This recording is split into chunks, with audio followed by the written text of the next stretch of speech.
Hace 4500 años, el norte de Europa emergía lentamente de la Edad de Piedra. En el Mediterráneo, Grecia y Roma aún no habían empezado a echar raíces.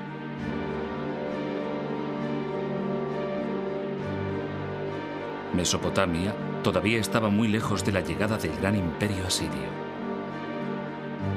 Pero en el sur, en la zona nororiental de África, tomaba cuerpo algo sin paralelo en la antigüedad.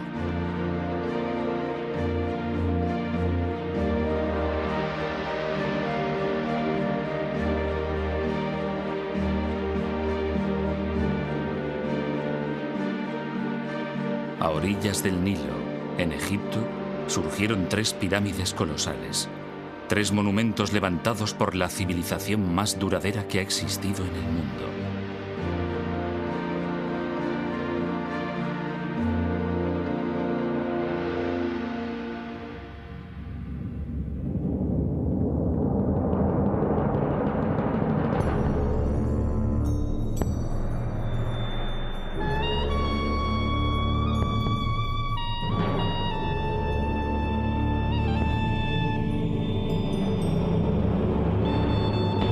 Egipto.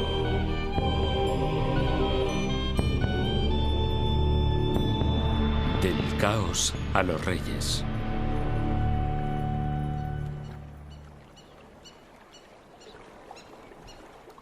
Cuando el historiador griego Heródoto visitó Egipto, 4 siglos y medio antes de nuestra era, quedó impresionado.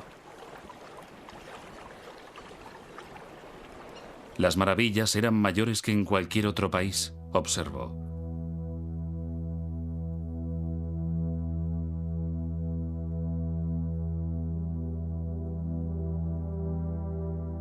Había pirámides más altas que cualquier construcción levantada en el mundo. Avenidas de esfinges, mitad humanas, mitad animales. Y altos pilares de piedra llamados obeliscos.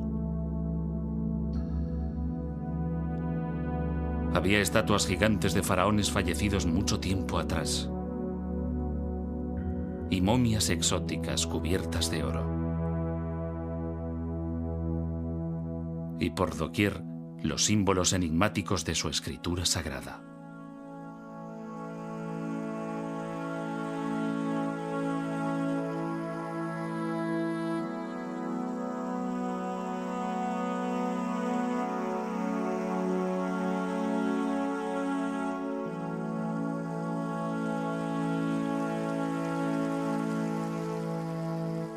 Aquí, llegada de los abismos del tiempo, había una civilización que había florecido durante más de 3000 años. Para los antiguos, Egipto ya era antiguo.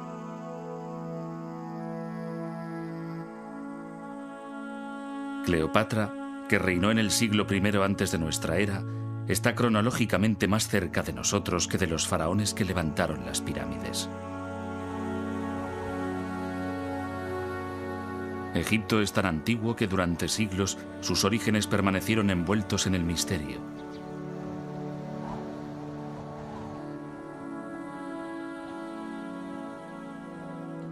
Incluso los propios egipcios no tenían una idea precisa de su antigüedad ni de su origen.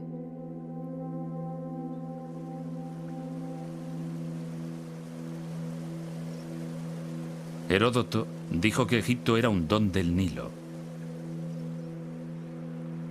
Pero los egipcios sabían desde el principio que la vida en el Nilo podía ser muy precaria. Rodeados por una extensión infinita de desierto, vulnerables ante un río impredecible y un clima que podía cambiar súbitamente, la civilización egipcia se forjó en parte como respuesta a un entorno natural muy duro.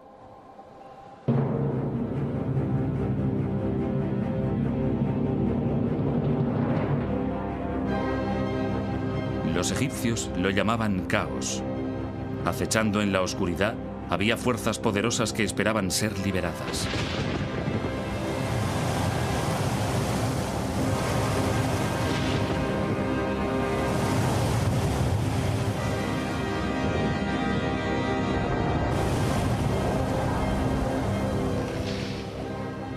La catástrofe podía llegar en cualquier momento y por ello los egipcios se aferraban a una creencia profunda.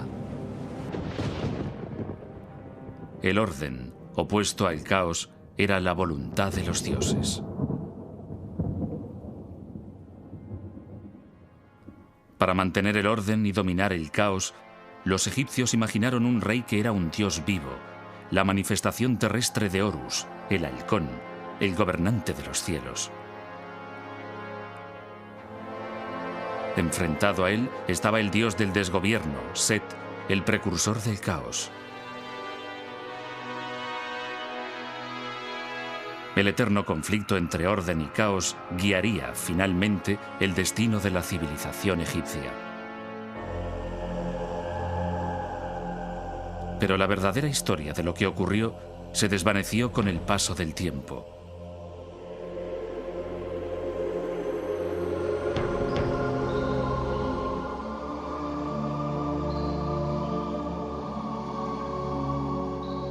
En el crepúsculo de la grandeza de Egipto, hacia el año 300 antes de nuestra era, un sacerdote llamado Manetón inició la titánica tarea de compilar la primera historia completa de Egipto.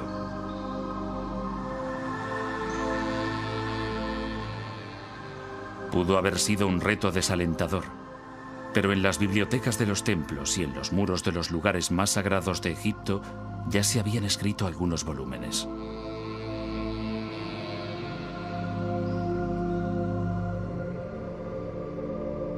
Unos 1000 años antes del nacimiento de Manetón, el faraón Setos I construyó un templo en Abido dedicado a Osiris, el dios de los muertos. En una extraordinaria sala de los antepasados, su hijo, el futuro Rameses II, aparece leyendo un papiro. El documento, grabado en el muro con escritura jeroglífica, contiene una lista de 76 nombres reales en orden cronológico.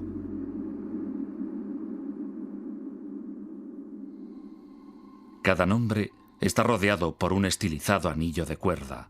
Este símbolo, llamado por los egiptólogos cartucho, identifica a un faraón.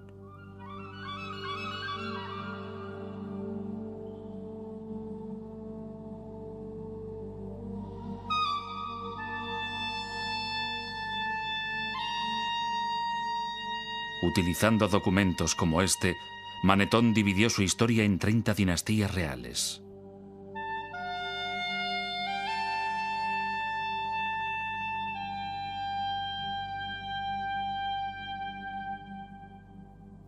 El rey Menes fundó la primera dinastía egipcia hacia el año 3100 antes de nuestra era.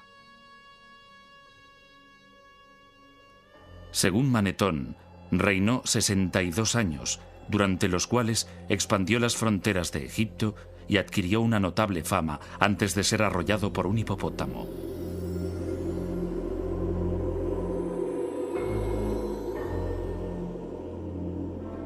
Antes del reinado de Menes, Egipto había sido gobernado por unos semidioses llamados espíritus de los muertos.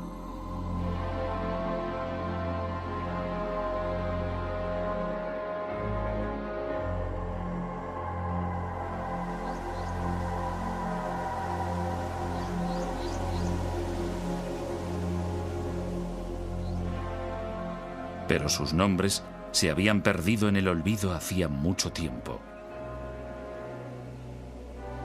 ¿Eran los espíritus de los muertos historia o mitología? ¿Dónde empezó en realidad la civilización egipcia? Irónicamente, no comenzó en las orillas del Nilo.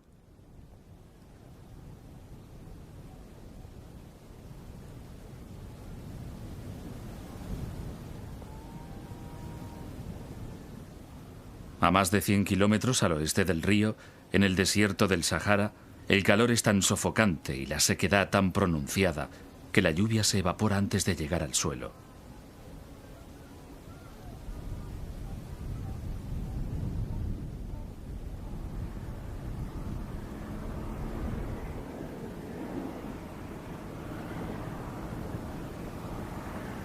Aquí, en este paisaje desolado, vivió una tribu de nómadas que pudieron haber sido los antepasados de los faraones.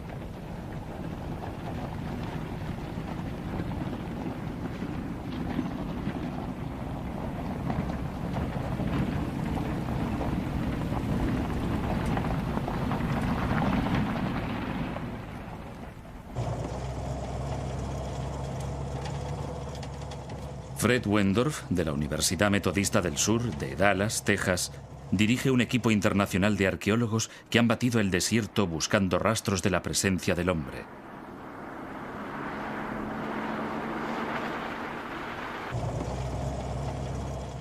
En 1974 localizaron un antiguo asentamiento en el borde de una depresión poco profunda que llamaron Playa Napta.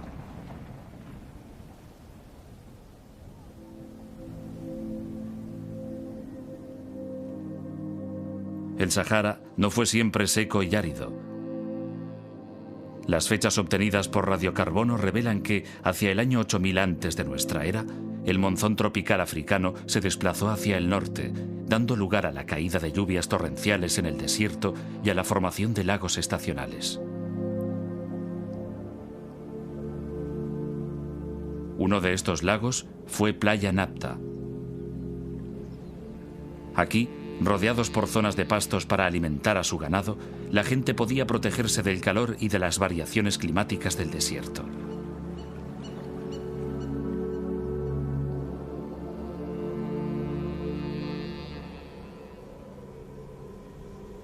Pero la lluvia era impredecible, y sin ella el lago se secaba.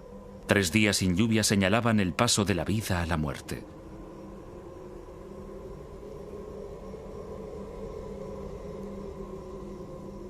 Cuando la supervivencia estaba en entredicho, sucedió algo sorprendente.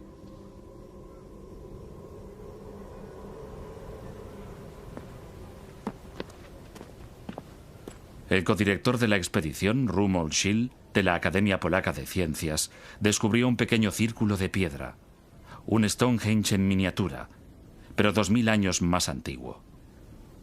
En su opinión, pudiera haber servido para predecir la llegada de la estación de las lluvias.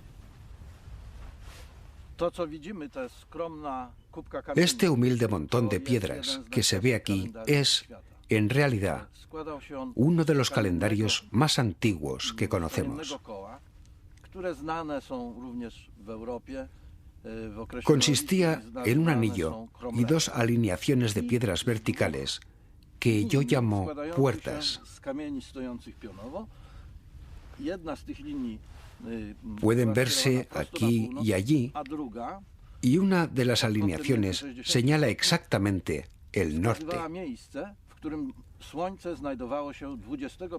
La otra, que se ve aquí, orientada en esta dirección, señala la posición del Sol el 21 de junio. Este día comienza el verano, comienza la estación de las lluvias en esta franja de África.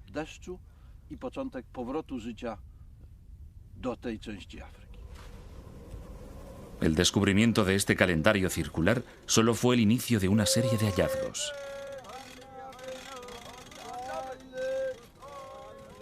Cerca de allí se encontraron varias piedras colocadas formando círculos que marcaban la situación de hoyos profundos.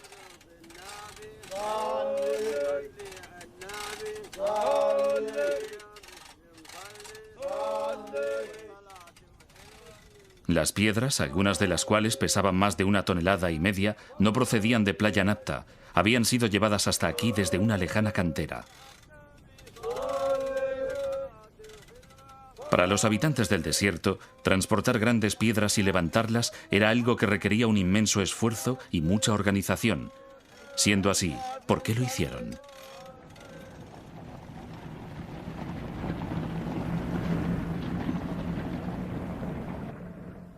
Fred Wendorf cree que podrían señalar la posición de tumbas de personajes importantes u honrar a sus espíritus.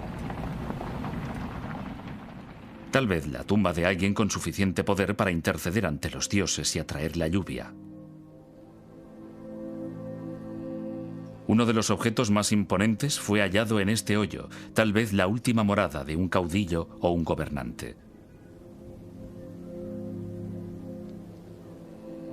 A primera vista parecía un bloque normal, pero cuando Wendorf lo examinó con más detalle, resultó ser una escultura primitiva.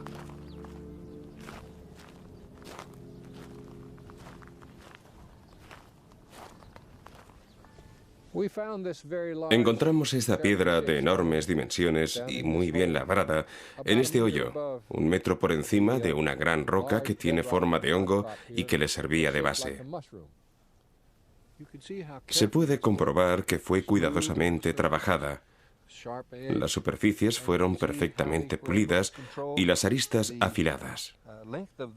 También se aprecia que sabían cómo controlar el tamaño del bloque haciendo las incisiones que se ven en esta cara. Después, mediante una cuña, quitaban los pedazos sobrantes en los lugares exactos que querían. Es un ejemplo impresionante de piedra labrada y podría señalar el inicio de la fascinación de los egipcios por los trabajos con grandes piedras.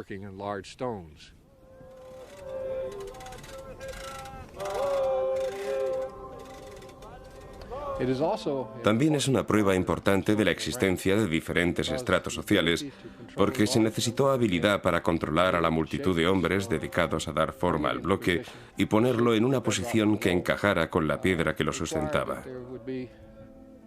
Para ello fue necesario que un gran número de hombres trabajara durante un largo periodo de tiempo, lo cual indica que quien los mandaba tenía una categoría superior a la de los demás. Aquí, hace 7000 años, los primeros y toscos monumentos de Egipto surgieron del desierto para honrar a un rey caído y para llevar orden al caos.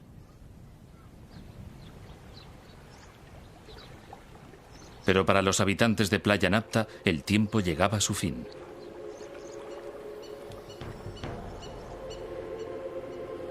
Hacia el año 5000 antes de nuestra era, el monzón de verano volvió a cambiar de ruta, dirigiéndose ahora hacia el sur.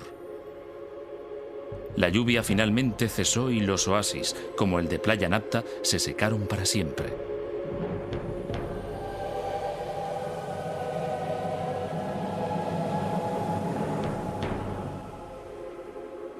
Obligados a abandonar el desierto, sus habitantes tomaron el camino del este, hacia el Nilo.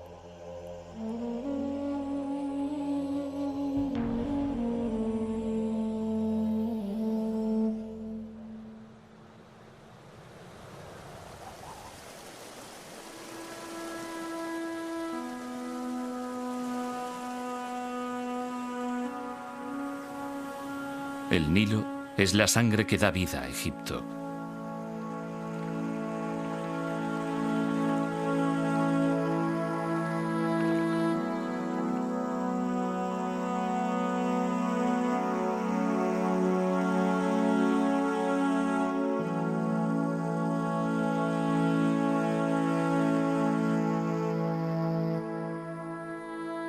Desde su nacimiento, en las profundidades del este africano, el río fluye hacia el norte durante unos 6000 kilómetros antes de llegar a Egipto, donde forma un oasis que se extiende a lo largo de unos 900 kilómetros.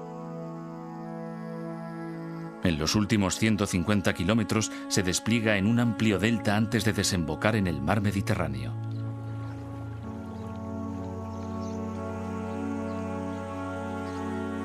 Para la historia egipcia, el Nilo fue a la vez una bendición y una maldición.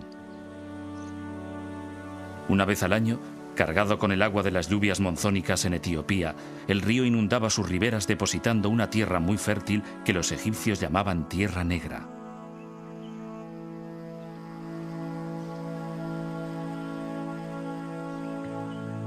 Sin el río, Egipto sería estéril. Con él, es una de las regiones más fértiles de la tierra.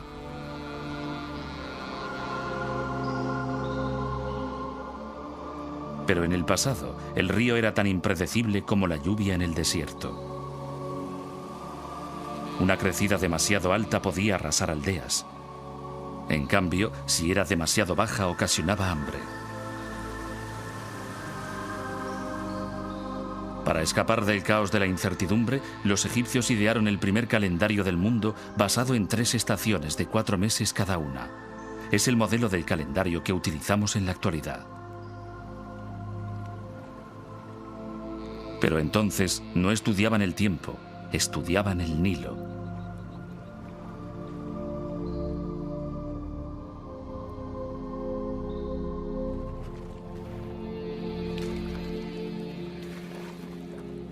La estación de la crecida se llamaba inundación. En invierno, cuando el agua se retiraba, se procedía a cultivar la tierra emergente. Durante la estación seca, cuando el Nilo estaba en su nivel más bajo, se realizaba la cosecha.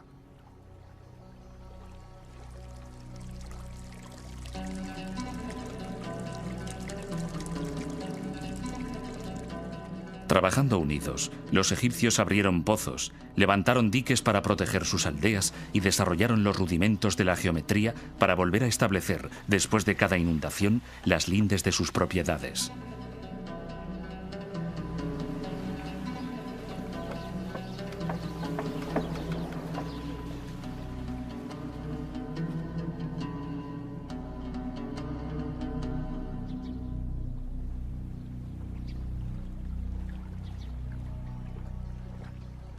En el año 4000 antes de nuestra era, cuando los habitantes de Playa Napta ya se habían instalado en el valle del Nilo, empezaron a aparecer los primeros indicios de la civilización egipcia.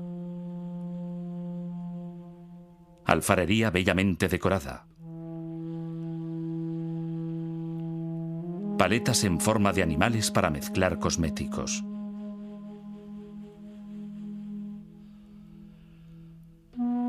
Y cuchillos de pedernal tan bien acabados que nunca han sido igualados, algunos con mangos de marfil bellamente tallados.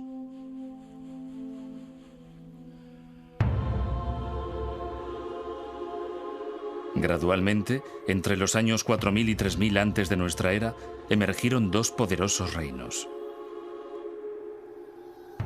Al discurrir el río de sur a norte, el reino que floreció en el delta del Nilo recibe el nombre de Bajo Egipto, la tierra de las plantas de papiro. El reino del Alto Egipto, la tierra del loto, se desarrolló en el valle del Nilo. Los símbolos de las dos tierras se entrelazan a través de la historia egipcia. Significan la unión de dos territorios para formar la primera gran civilización del mundo.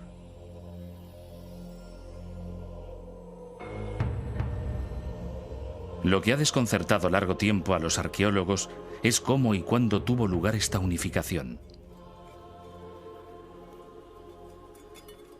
René Friedman, de la Universidad de California en Berkeley, y sus colegas están buscando pistas de ello en la antigua capital del Alto Egipto.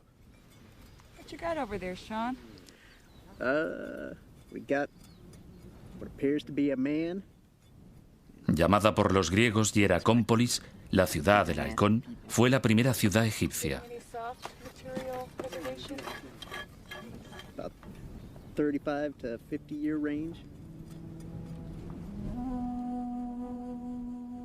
Sus monumentos y construcciones desaparecieron hace tiempo.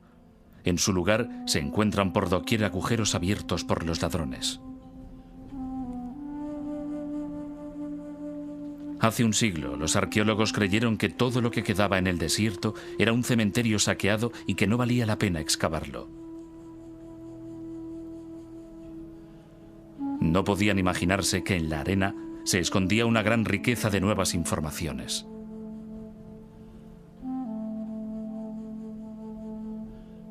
Recientes descubrimientos muestran que hace 5500 años Hieracómpolis era uno de los asentamientos más importantes que se levantaban a orillas del Nilo.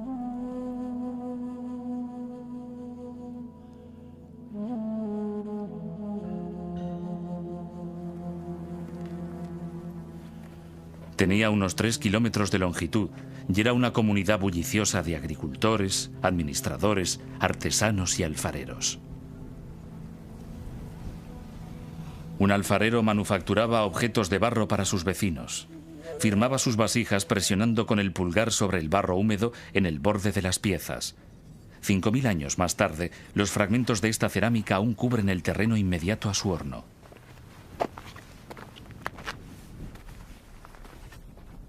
A causa de un grave accidente, todavía es posible identificar su casa. Estos son los restos de la casa del alfarero. En todo Egipto es la casa más antigua que se ha conservado y su buen estado de conservación se debe a que el alfarero trabajaba demasiado cerca de su vivienda.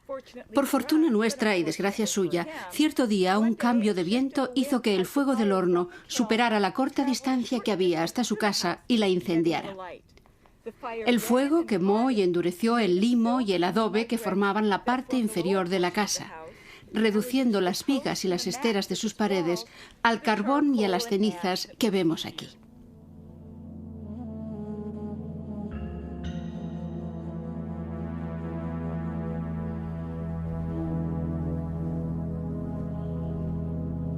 En la parte norte de la ciudad había un vasto complejo industrial donde se hallaban panaderías, graneros para almacenar trigo y las primeras cervecerías conocidas de Egipto. Pero el edificio más importante de Hieracómpolis fue descubierto en 1985, cuando los arqueólogos encontraron varios agujeros de 1,80 m de profundidad, lo suficientemente grandes como para alojar unas inmensas columnas de madera de 6 metros de altura. Estas columnas formaban la fachada de un santuario inmenso que debía dominar el complejo del templo y toda la ciudad de Hieracómpolis.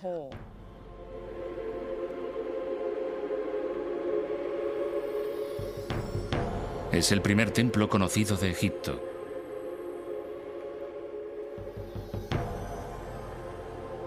En ninguna parte era más evidente el poder del faraón. Durante las ceremonias rituales, el faraón, sentado en su trono, asistía al sacrificio de animales al dios halcón Horus, el patrón de todos los futuros reyes de Egipto.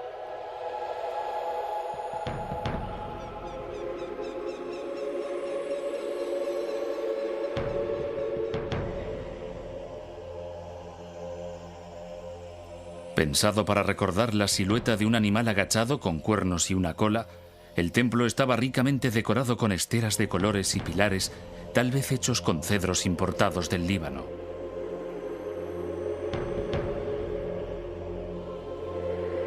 Fue el prototipo de todos los grandes complejos de templos que se construirían en el futuro y dominaba el paisaje de Hieracómpolis.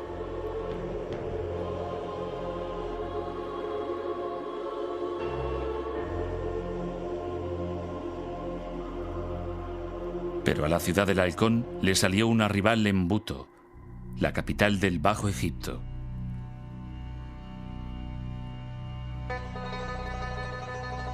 Situada al norte del Cairo moderno, en el delta del Nilo, todo lo que queda de Buto es un enorme montículo de tierra y escombros. Y estas piedras y estatuas que datan de 2000 años después.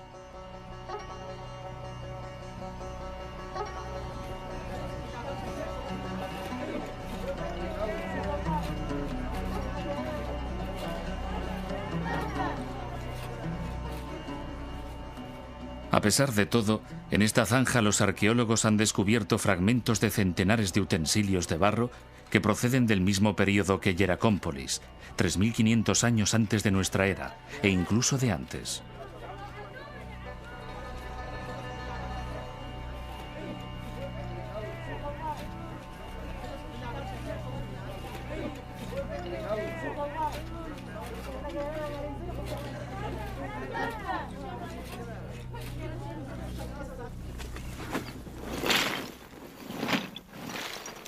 Dina Faltings, del Instituto Arqueológico Alemán, es la responsable de la excavación y una experta en el estudio de cerámica antigua. Reuniendo fragmentos y comparándolos con la cerámica de Hieracómpolis, realizó un descubrimiento sorprendente.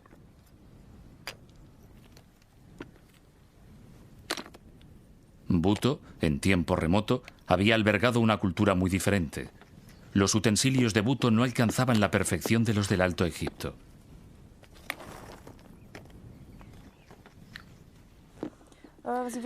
Tenemos aquí una vasija de cerámica formada por una base y unas láminas verticales dispuestas a su alrededor que simplemente fueron unidas y calentadas superficialmente para fijarlas al conjunto. Se trata de una técnica poco evolucionada. En contraste con esto, tenemos algunas importaciones del Alto Egipto, como esta vasija. Es pequeña y elegante, de mayor calidad. Se observa incluso con el sonido. Las paredes son delgadas y la técnica más depurada. En el Alto Egipto tenían mejores hornos y evidentemente los habitantes del Bajo Egipto que hicieron estas vasijas lo sabían. Trataron de imitarlos, pero como su conocimiento del oficio y su desarrollo técnico eran inferiores, Los resultados fueron deficientes, como ponen de manifiesto estas vasijas que hemos encontrado.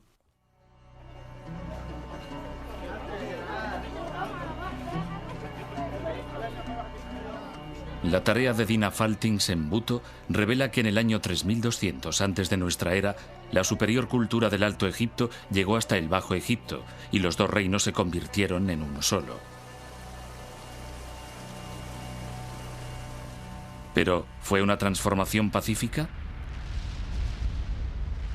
¿O fue sangrienta?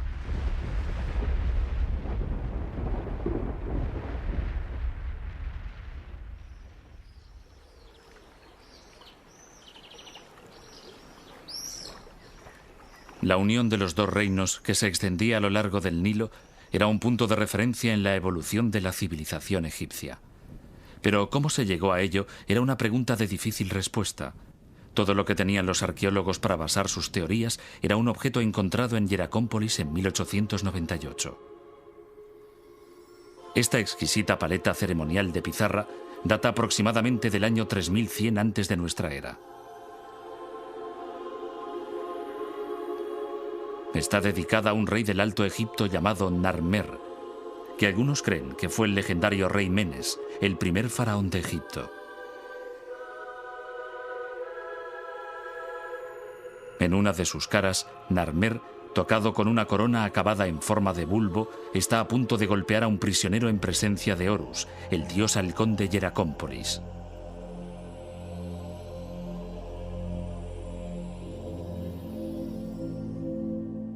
En la otra cara de la paleta, Narmer, tocado con una corona adornada con una lengua enroscada, aparece en una procesión que se dirige hacia unos prisioneros decapitados. Dos leones, con sus largos cuellos entrelazados, simbolizan la unificación. La clave para entender la paleta de Narmer son las coronas.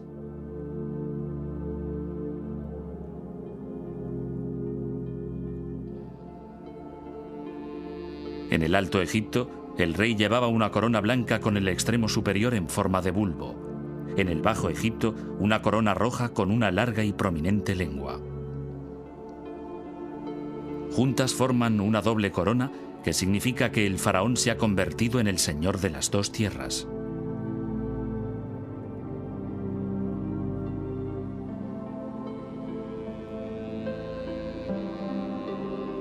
En los 3000 años que siguieron a la unificación, la imagen del rey ciñendo una doble corona aparecerá en estatuas y templos a lo largo y ancho de Egipto para indicar su dominio sobre todo el territorio.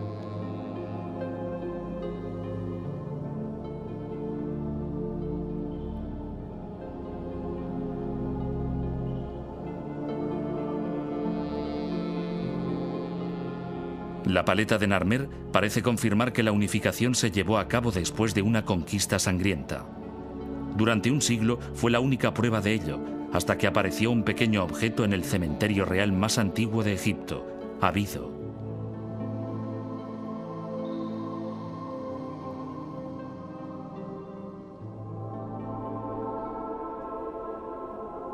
Considerada la última morada de Osiris, el rey de los muertos, el suelo está literalmente cubierto por fragmentos de cerámica, restos de las ofrendas a uno de los más importantes dioses de Egipto.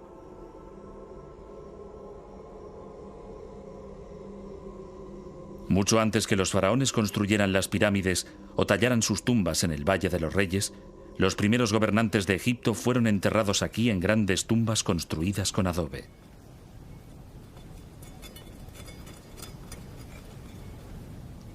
Cuidadosamente estudiado a finales del siglo pasado y comienzos de este, se creyó que el cementerio de Abido había desvelado todos sus secretos hasta que en 1977 el arqueólogo alemán Günther Dreyer volvió a excavar en el emplazamiento.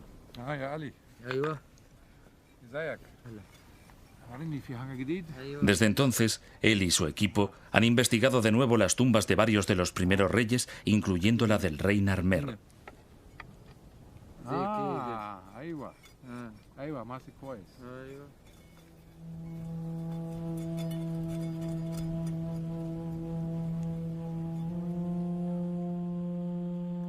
Dreyer se emocionó ante el descubrimiento de una etiqueta de marfil.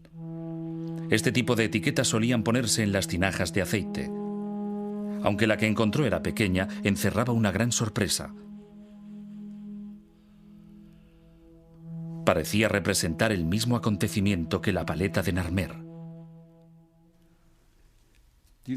Es una etiqueta de marfil del rey Narmer, hallada cerca de su tumba. Estas etiquetas servían para indicar la fecha de los cargamentos de aceite. En aquella época, las fechas se indicaban con los nombres de los años y estos nombres se elegían basándose en los acontecimientos más importantes del año correspondiente. En este caso, es una victoria del rey Narmer sobre los pueblos del delta. Y obviamente, es el mismo acontecimiento representado en la paleta de Narmer. De ello podemos concluir que la paleta de Narmer hace referencia a un hecho histórico que tuvo lugar en un año determinado. Pero la etiqueta es solo una pieza de un rompecabezas. Otro descubrimiento realizado en Abido sugiere que el proceso de unificación había empezado mucho antes del reinado de Narmer, por lo menos 5 generaciones antes. Bajo estos montículos de escombros, Dreyer encontró las tumbas de los reyes de una desconocida dinastía anterior que ahora los egiptólogos llaman la dinastía Cero. En las tumbas había otras etiquetas, algunas incluso más sorprendentes que la primera. Aquí, grabada en marfil, estaba la prueba clarísima de que los egipcios habían elaborado un sistema de escritura totalmente desarrollado, no solo antes de lo que se pensaba hasta entonces, sino incluso antes de que lo hicieran los sumerios en Mesopotamia, a los que se consideraban los primeros en producir un lenguaje escrito. La primera escritura sumeria, que vemos aquí, era un sistema de contabilidad formado por sencillas imágenes y números. La escritura egipcia ya contenía signos que correspondían a sonidos, como los alfabetos modernos. Todos los signos jeroglíficos de estas etiquetas representan sonidos. La serpiente representa el sonido Y. Junto a 2 triángulos forma la palabra Yu, que significa montaña. Estos símbolos significan las montañas de la oscuridad y se refiere al oeste, el lugar por donde se pone el sol.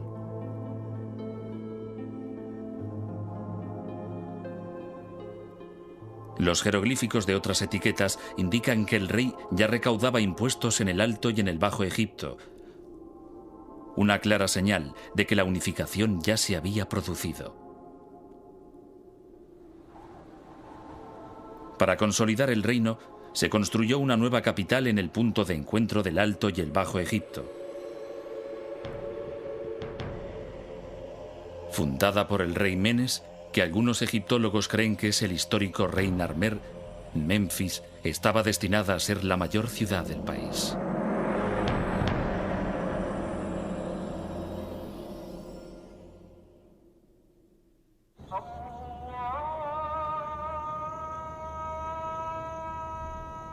Durante 3000 años, los faraones gobernarían Egipto desde Memphis. Hoy, de aquella ciudad solo quedan ruinas, pero nada que date de los tiempos del rey Narmer. Los egiptólogos hace tiempo que creen que la antigua capital siempre estuvo situada aquí.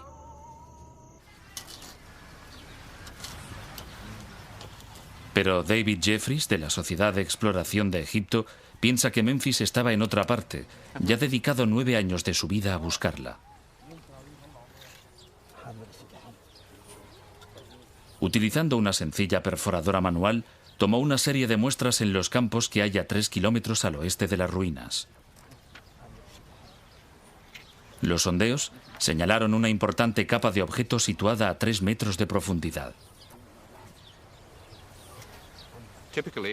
Lo que esperamos encontrar en esta zona, unos metros por debajo de la posición que hemos alcanzado en este momento, es cerámica en el nivel inferior del limo, cerámica del periodo que se sitúa alrededor del año 3000 antes de nuestra era, el periodo de los primeros reyes del Egipto unificado y que representa la fundación de la capital del país en esta zona.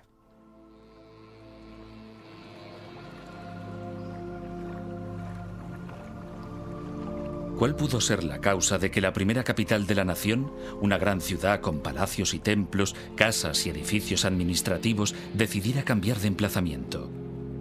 Dos grandes fuerzas naturales, el desierto y el Nilo. Ahora estamos en los límites del desierto occidental, mirando el valle del Nilo hacia los riscos orientales. Aquí el valle solo tiene 7 kilómetros de anchura.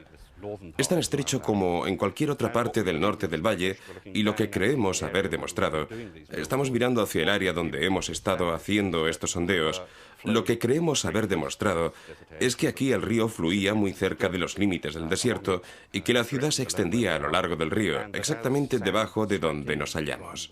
Y que al llegar la arena del desierto occidental y al mismo tiempo desplazarse el río hacia el este, la ciudad siguió el movimiento del río hasta donde hoy están las conocidas ruinas de Midrashina, a unos 3 kilómetros a través del valle. El caos de los cambios del Nilo, por una parte, y el crecimiento del desierto, por otra, persiguieron a los egipcios durante toda su historia.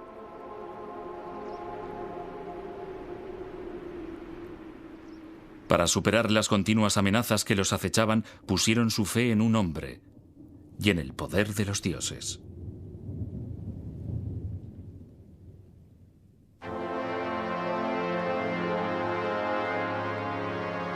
Para protegerse del desastre, los egipcios confirieron a su rey un poder absoluto y le adoraron como a un dios.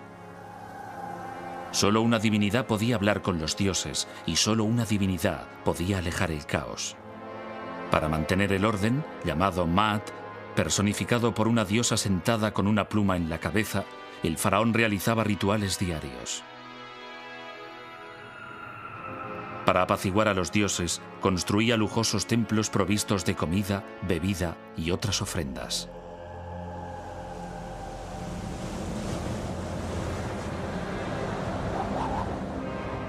El caos se presentaba bajo varias formas. Podía manifestarse como una violenta tempestad de arena procedente del desierto o como un enemigo extranjero.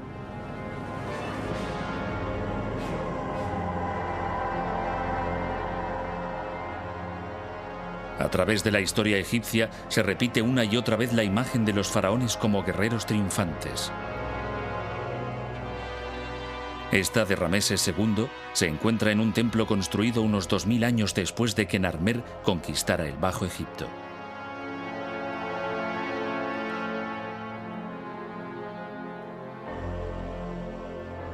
Seguramente Rameses nunca condujo un ejército al combate. La imagen es más simbólica que real. Un mensaje que indicaba a todos los que lo veían que el rey cumplía su deber sagrado de mantener Maat, el orden divino.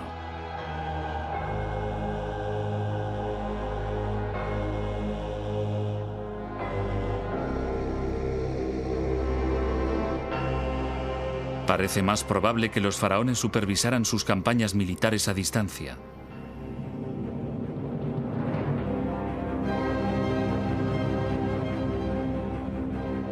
En el año 2280 a.C., un importante oficial de la corte llamado Uni hizo que esculpieran los detalles de su extraordinaria carrera en los muros de su tumba.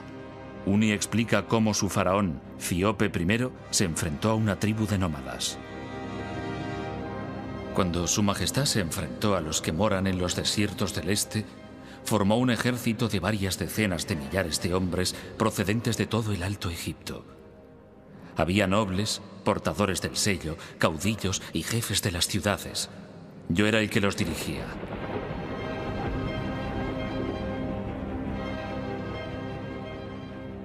Este ejército volvió sano y salvo. Había asolado la tierra de los moradores de la arena. Había saqueado sus plazas fuertes. Había incendiado sus mansiones. Su Majestad me alabó grandemente por ello.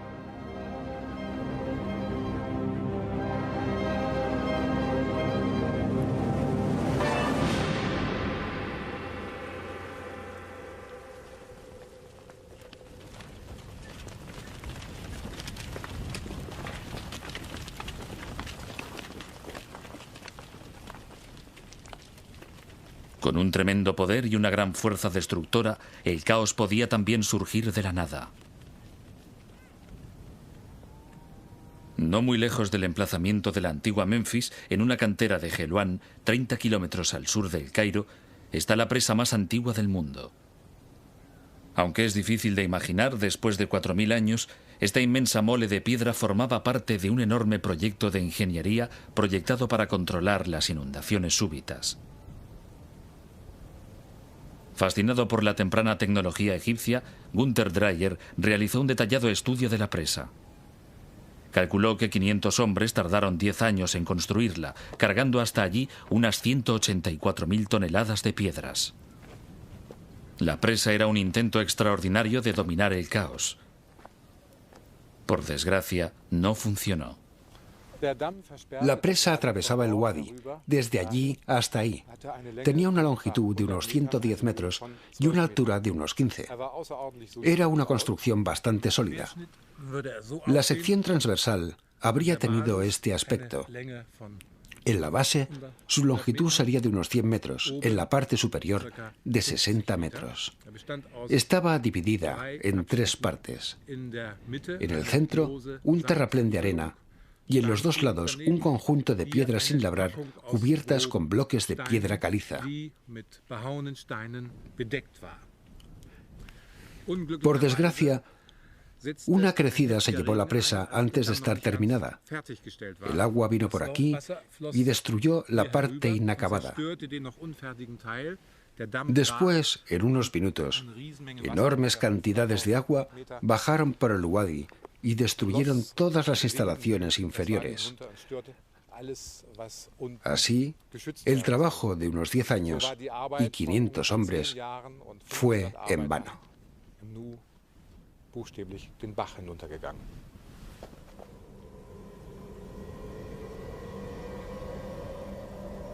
Para los egipcios que la construyeron, el desastre fue una trágica advertencia de lo destructivas que podían ser las fuerzas de la naturaleza y de la necesidad de una vigilancia constante.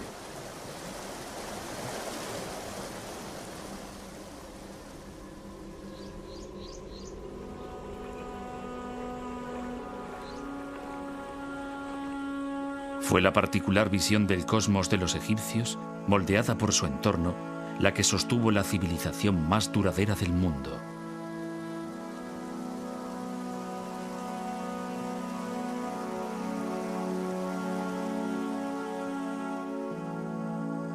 En el centro de todo ello estaba el faraón.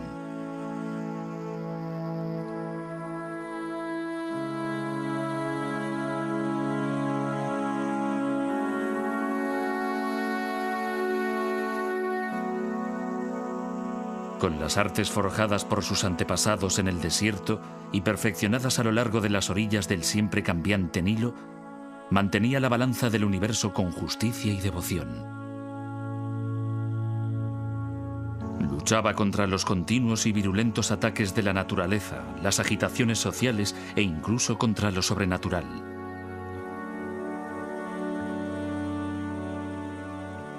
Pero al final, había una última batalla contra el caos de la que nadie podía escapar. Aunque el faraón era un dios, también era un hombre. Debía morir.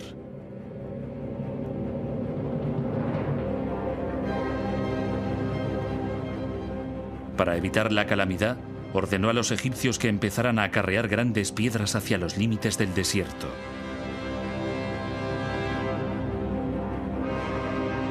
Lentamente, surgió una nueva clase de monumento que debía simbolizar el triunfo final del rey. El triunfo de la vida eterna.